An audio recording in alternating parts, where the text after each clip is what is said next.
एका वकिलाच्या लेखणीनं त्याच्या कायद्याच्या आखणीनं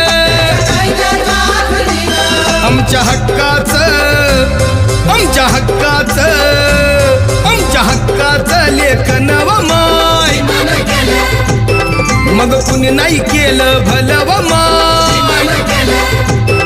अग दिल्लीचं दालन फुलं व माय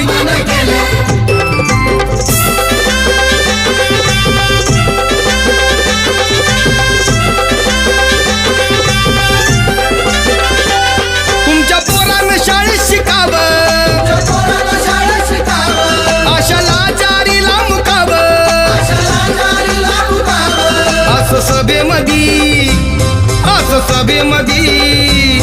असं सभेमधी भाषण व माय मग कुणी नाही केलं भलं